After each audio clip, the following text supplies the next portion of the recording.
돌이켜 홍해의 길을 따라 광야로 들어갈지니라. 아멘. 모세의 기도와 하나님의 용서라는 제목으로 이 시간 말씀을 전하도록 하겠습니다. 영어 표현에서 티핑 포인트라는 이런 표현이 하나 있습니다.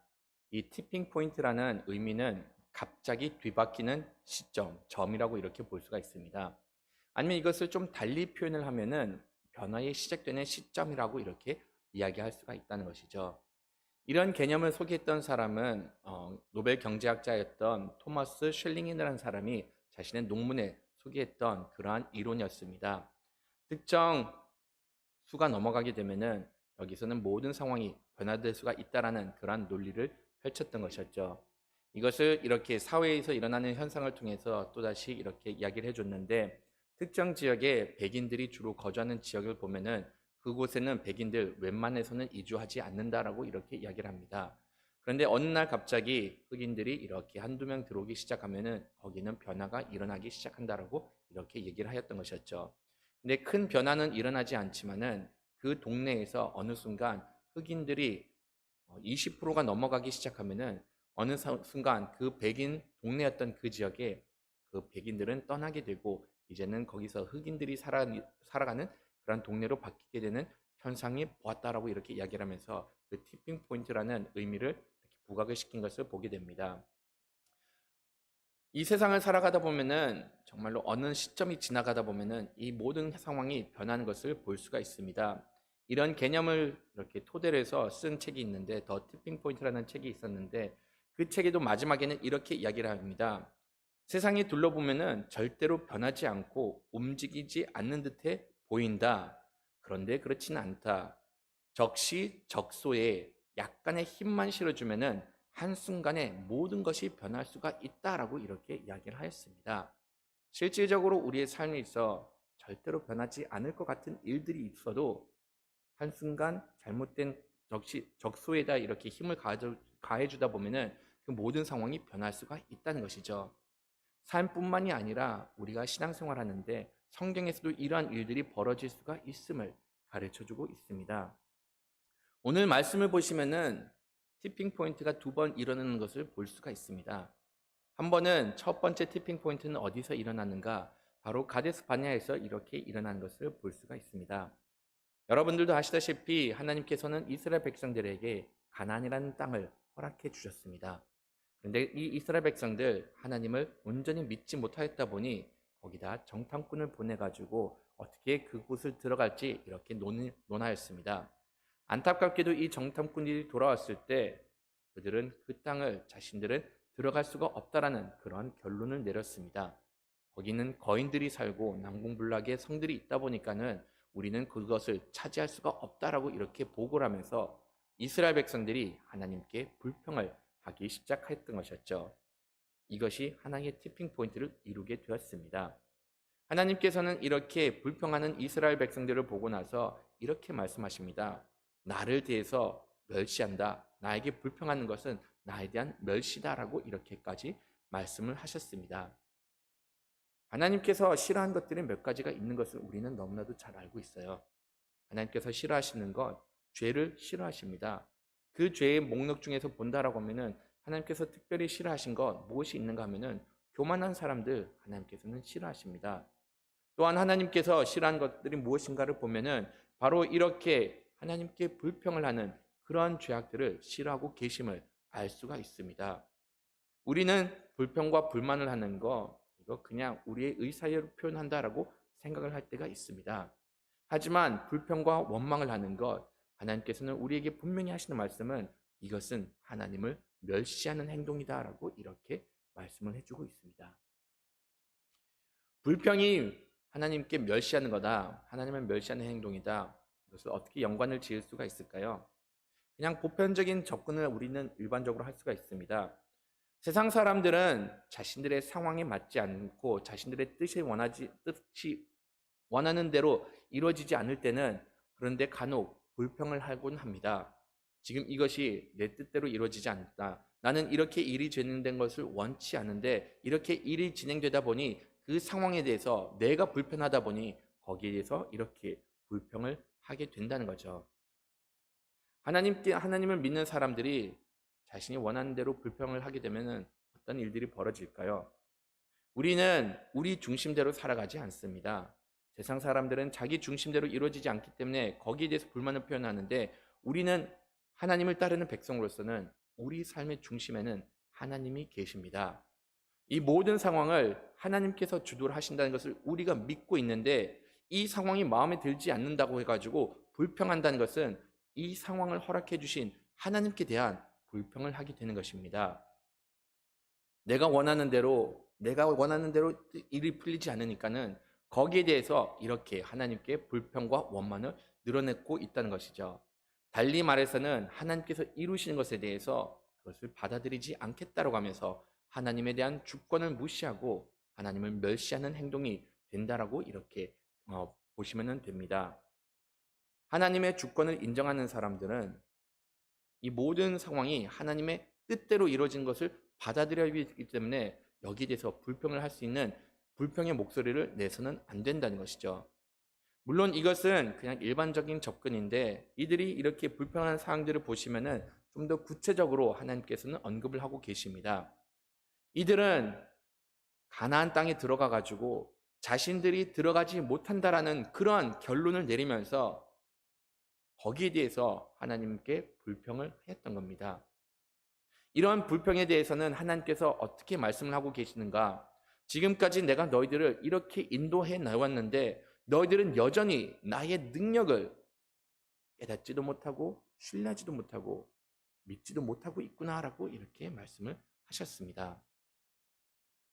하나님께서는 지금까지 이스라엘 백성을 강한 손으로 이끌어내 주셨습니다. 애굽에서 10가지 재앙을 이루시면서 하나님의 능력을 보여주셨고, 홍해도 가르시고 불기둥과 구름기둥을 이렇게 일으키시면서 이들이 행진을 할 수 있도록 편하게 인도를 해주셨습니다. 배가 고플 때는 만나도 내려주시고 목이 마를 때는 바위에서 이렇게 물까지 내려주신 분이 하나님이셨던 겁니다. 이러한 전능하신 하나님께서 그들과 함께 계셨는데, 이들은 결국 하는 말, 하나님의 능력으로 우리는 여기에 들어가지 못하기 때문에 거기에 대해서 하나님께 원망을 하였던 것이었죠. 자신들이 가지고 있었던 그냥 그 기준으로 하나님을 평가했고, 하나님의 능력은 자신들을 가나안으로 들어보낼 수가 없다라는 그런 결론을 내었던 겁니다. 하나님의 능력을 깎아내리는 것, 하나님을 온전하게 바라보지 못하는 시선, 이것은 하나님을 멸시하는 행동이자 그런 멸시 가운데 이렇게 불만이 나오게 되었다라고 이야기를 하였던 겁니다. 물론 우리는 살아가다 보면은 하나님께 불신할 수도 있습니다. 우리가 사람이기 때문에 때로는 여태까지 살아왔던 그 경험에 의해서 하나님의 능력을 때로는 우리의 시각으로 이렇게 축소를 시킬 때가 있다는 것이죠. 하지만 이런 것은 하나님께서 원치 않고 계시고, 하나님께서는 하나님의 백성들은 온전히 하나님을 신뢰하기를 원하고 계심을 우리가 분명히 기억을 해야 됩니다. 지금까지 살아왔는데 이런 일들이 벌어져 가지고 이루어지지 않았다, 이런 현실 속에서는 이런 일들이 일어날 수 있는 확률이 아예 없다라고 이렇게 사람들이 사전에 단정을 지으면서 하나님의 능력을 축소시키는 경우가 있는데, 하나님께서는 이렇게 하나님을 바라봐서는 안 된다라고 우리에게 말씀을 해주고 있는 겁니다. 현실을 바라볼 때 실망할 수가 있습니다.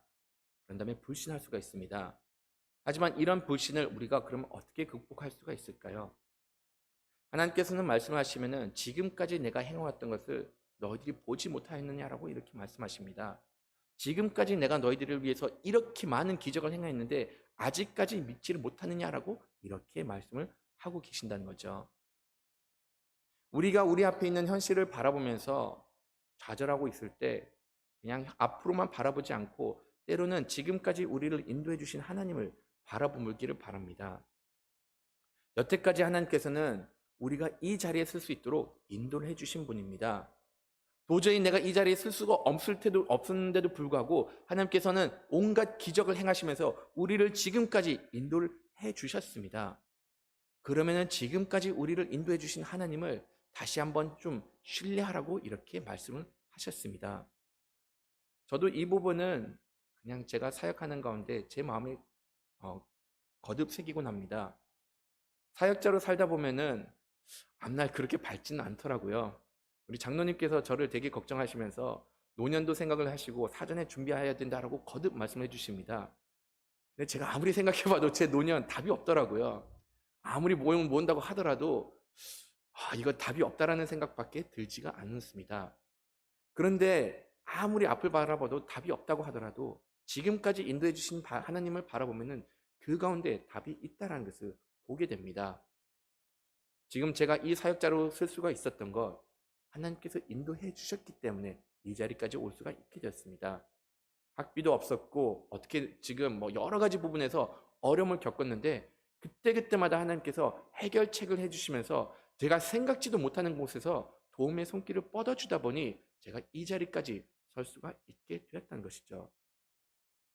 만약 하나님께서 저를 이곳까지 이렇게 세워주셨으면은 나머지 제 인생 분명히 책임져 주실 분이십니다. 어떻게 해서든지 선한 길로 인도해 주실 것이고 어떻게 해서든지 하나님의 사역을 은혜 가운데 마무리할 수 있도록 인도해 주실 분이 바로 하나님이라는 것이죠. 그러다 보니 이 교회에 솔직히 걱정이 많이 됩니다. 코로나로 인해서 우리가 어려움을 겪고 있고 그런 다음에 이렇게 교회에 여러 가지 일들이 벌어지면서 사역이 쉽지만은 않다는 것 우리가 다 같이 공감할 수가 있습니다. 하지만 이런 가운데 우리가 확신을 할 수 있는 것 하나님의 말씀에서부터 벗어나지 않고 하나님의 일에 동참했을 때 하나님께서는 이 교회를 지켜주시는 분이시고 지금까지 인도해 오셨던 것처럼 앞으로도 이 교회를 이끌어 주실 분이 하나님이심을 믿으시기 바라겠습니다. 지금까지 하나님께서는 이렇게 이스라엘 백성들을 인도해 주셨는데도 불구하고 이들을 신뢰하지 못하였기 때문에 하나님께서는 이들에게 하시는 말씀 너희들이 나를 신뢰하지 못하였음으로 인해서 너희들 가운데 전염병으로 칠 것이다 라고 이렇게 말씀을 하십니다. 추가적으로는 내가 이 백성들을 말살시켜버리고 모세 너를 통해서 다시금 새로운 민족을 이루겠다라고 말씀을 하십니다. 이 이야기를 들으면 모세 그래도 자기는 사니까는 하나님 저 살려주셔서 감사합니다라고 이렇게 말할 수도 있었는데 그는 그렇게 행하지 않고 하나님께 간구를 합니다. 지금까지 하나님께서 이스라엘 백성을 살리지 않으셨습니까? 지금까지 하나님께서 은혜 가운데 이들을 이끌어주지 않으셨습니까? 그런데 갑자기 이들을 말살시켜 버리시면은 주변 국가들이 과연 어떻게 생각하겠습니까? 라고 이렇게 말합니다. 그것은 정말로 주변 사람들이 하나님께서 능력이 없으셨으니 이 사람들을 가난으로 못 들어보내기 때문에 이들을 사막에서 눕힌 것이 아니냐라고 이방인들이 말하지 않겠습니까? 라고 이렇게 강구를 합니다. 하나님께서는 하나님의 영광이 드러나기를 원하고 하나님의 능력이 드러나기를 원하는데 이들을 말살시킨다는 것은 오히려 하나님의 능력이 부족한다는 것을 이렇게 사람들에게 알리는 행위가 된다라고 모세는 하나님께 간구를 합니다. 그리고 나서 그가 하나님께 간구하는 것은 하나님의 권능을 이 가운데 부어달라고 이렇게 말씀을 하십니다. 말을 합니다. 하나님께 어떻게 간구하는가? 18절하고 19절 말씀 한번 좀 같이 읽어보도록 하겠습니다. 인자가 많아 죄악과 허물을 사하시나 형벌을 받을 자는 결탄코 사하지 않으시고 아버지의 죄악에 자식에게 갚아 3대까지 이르게 하리라 하셨나이다. 19절 말씀을 좀 참고해 주셔야 됩니다. 구하옵나니 주의 인자의 광대하심을 따라 이 백성의 죄악을 사하시되 애굽에서부터 지금까지 이 백성을 사하신 것 같이 사하시옵소서. 모세는 하나님께 간구할 때 이렇게 말합니다. 하나님은 노하기를 더디하시는 분이 아니십니까? 하나님께서는 인자가 많으신 분이 아니십니까? 죄악과 허물을 사하시는 분이 바로 하나님이 아니십니까? 라고 이렇게 간구를 합니다. 이러한 간구를 들은 하나님께서는 그래 내가 그러면은 너가 간구하는 대로 이 백성들을 사해 주겠다라고 이렇게 말씀을 하십니다. 하나님께서 어떻게 보면은 하나님의 계획을 이렇게 철회한 것을 볼 수가 있습니다. 어떻게 어떻게 보면 또 하나의 티핑 포인트가 일어났다는 것을 볼 수가 있다는 것이죠. 원래는 하나님의 계획, 이 백성을 치는 것이 하나님의 계획인 것처럼 여겨질 수밖에 없는데, 이런 가운데 모세가 간구를 하다 보니 그의 바른 간구로 인해서 하나님께서 마음을 돌렸다라고 이렇게 볼 수도 있습니다. 근데 저는 이 부분을 보면서 거듭 생각되는 것, 하나님께서는 계획하신 거 진행하시는 분입니다. 또한 하나님께서는 말을 그렇게 쉽게 하시는 분이 아니시고, 한번 계획하신 것을 사람에 의해서 변화시킬 수 없다라는 것은 하나님이 가지고 있는 성품 중에 하나라는 것이죠. 그러면 이렇게 모세의 간구에 의해서 하나님께서 마음을 이렇게 쉽게 바꿀 것이라고 하면은, 왜 처음부터 하나님께서는 이 백성을 멸살시킨다라고 말씀을 하셨을까라는 그런 생각을 자주 하곤 하였습니다. 그러면은 이 말씀을 다시금 살펴보면은, 과연 하나님께서 이 이스라엘 백성들에게 정말로 진노해가지고 정말로 이들을 더 이상 못 봐주겠다라고 이렇게 말씀하시면서 멸살시킬 계획이 있으셨을까요? 저는 이 모든 사건을 흐르는 것을 봤을 때는 하나님께서는 이들을 멸살시키기보다는 오히려 모세를 통해서 다시금 하나님 앞에 나와서 회개하고 하나님께 간구하는 것을 이렇게 원하신 것이 아닌가라고 생각을 하게 되었습니다. 하나님께서는, 세상 사람들은 하나님께서는 항상 진노의 하나님, 사람을 벌하기를 원하시는 하나님, 그 다음에 자비가 없는 그런 하나님으로 이렇게 생각을 하곤 합니다. 하지만 여러분들도 말씀에도 나와 있듯이 하나님께서는 노하기를 더디하시는 분이십니다. 인자가 많으신 분이시고 사기를 원하시는 분이 바로 하나님이다라고 이렇게 이야기를 하고 있습니다. 이것은 하나님의 성품입니다.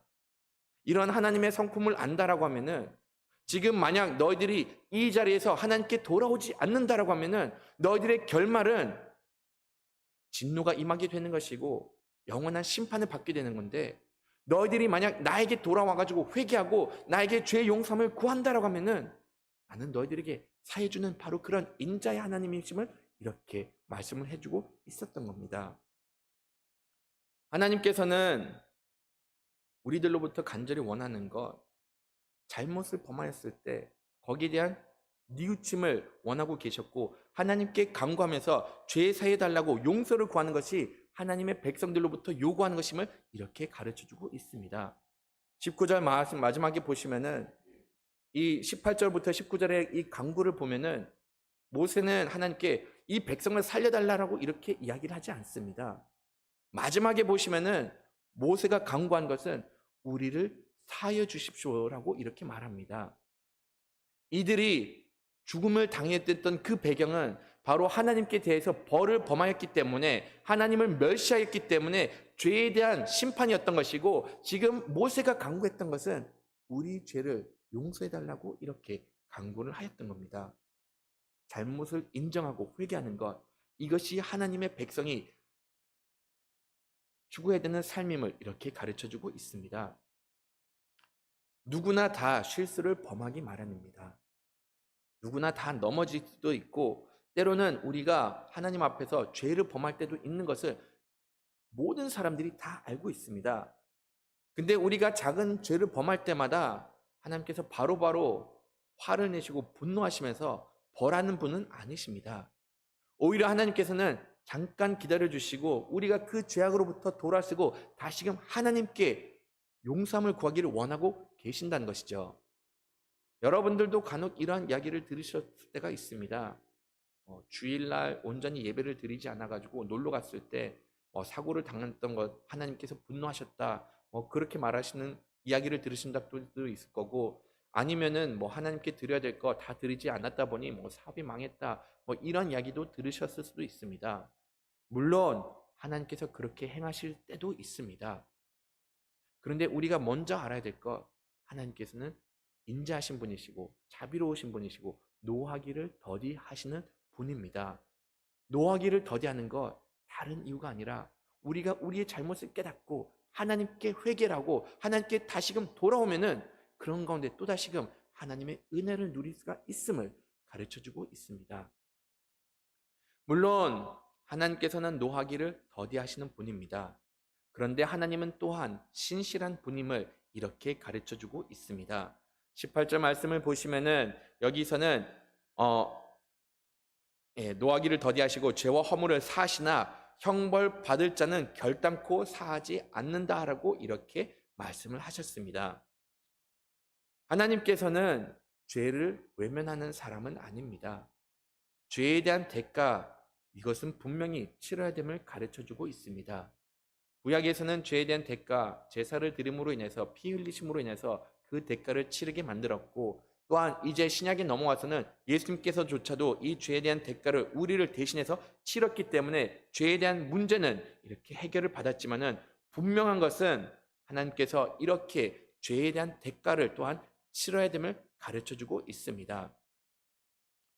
이 죄에 대한 대가를 치를 때만 비로소 우리가 죄에 대한 무게를 알게 되는 것이고, 이 죄에 대한 대가를 치르지 않는 사람들은 죄가 들어오는 그 파급 효과를 깨닫지 못하기 때문에 하나님께서는 그 죄에 대한 대가는 분명히 치러야 된다라고 이렇게 말씀을 해주고 있습니다. 그래가지고 이 후반절에 보시면은 이스라엘 백성들 결과적으로는 그 죄에 대한 대가를 치름으로 인해서 결코 가나안 땅에 들어가지 못하게 된다라고 이렇게 말씀을 하십니다. 그런데 이들이 가나안 땅에 들어가지 못하기 이전에 하나님께서는 이들을 위해서 충분한 기회를 주셨다는 것을 또한 볼 수가 있습니다. 다 같이 22절하고 23절 말씀 한번 좀 읽어보도록 하겠습니다. 내 영광과 애국과 광야에서 행한 내 이적을 보고서도 이같이 10번이나 나를 시험하고 내 목소리를 청종하지 아니한 그 사람들은 내가 그들의 조상들에게 결단코 보지 못할 것이요 또 나를 멸시하는 사람은 한 사람도 그것을 보지 못하리라. 하나님께서는 분명히 하신 말씀, 죄의 대가, 끝까지 나를 멸시하는 사람들, 그 사람들은 하나님의 말씀하신 약속의 땅에 들어가지 못할 것이다 라고 백성들에게 알려주십니다. 하나님께서 얼만큼 많이 인내하셨을까요?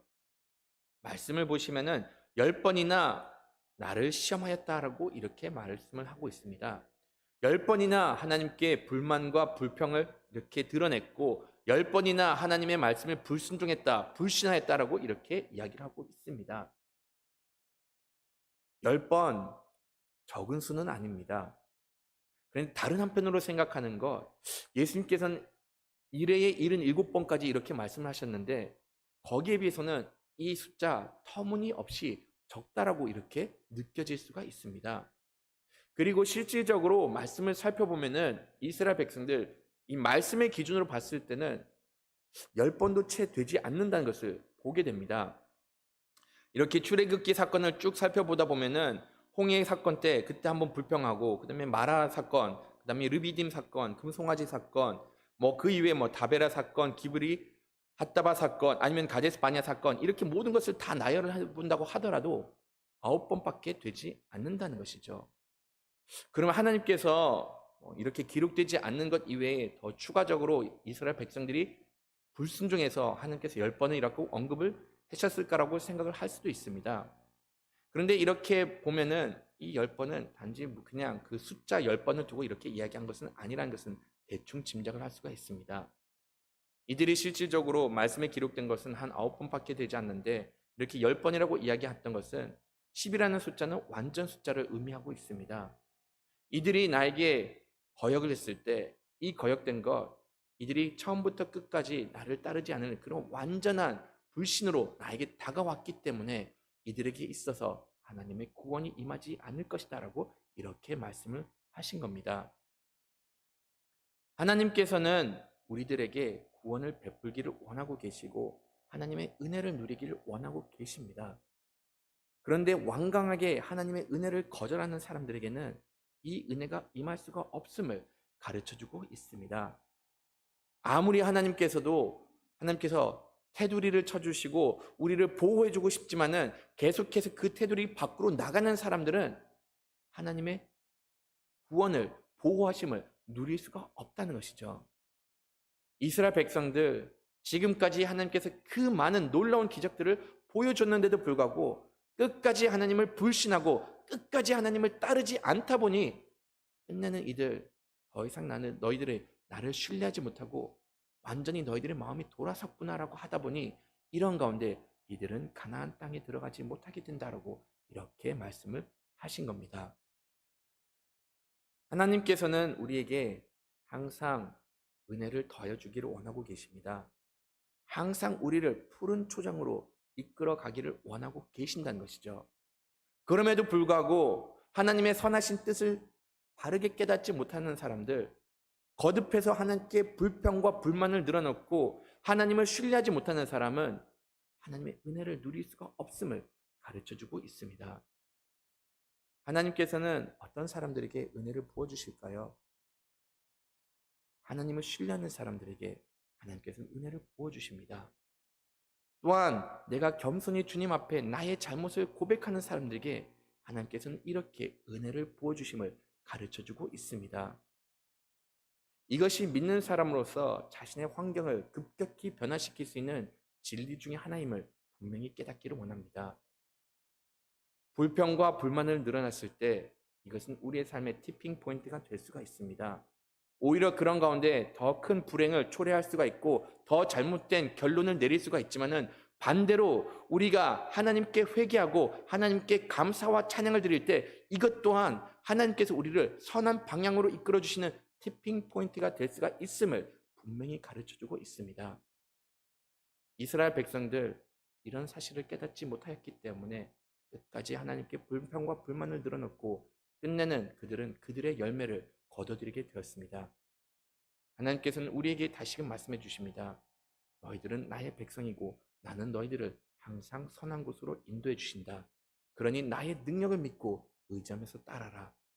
나를 의지하고 따랐을 때 너희들이 겸손하게 나를 섬겼을 때 나는 너희들의 삶을 변화시키고 영원한 안식처로 인도해 주시는 하나님이심을 이렇게 가르쳐주고 계십니다. 우리가 이 세상에 살아갈 때 당장 내 눈앞에 있는 현실만을 바라보고 좌절하지 않으시길 바랍니다. 오히려 그 너머에 계시는 하나님의 능력을 바라보시면서 하나님만을 의지하면서 나가면서 내 삶에 급격히 하나님의 뜻대로 변한 것을 경험하는 여러분들이 되기를 간절히 바라겠습니다. 다 같이 믿음과 삶 찬양 드리도록 하겠습니다.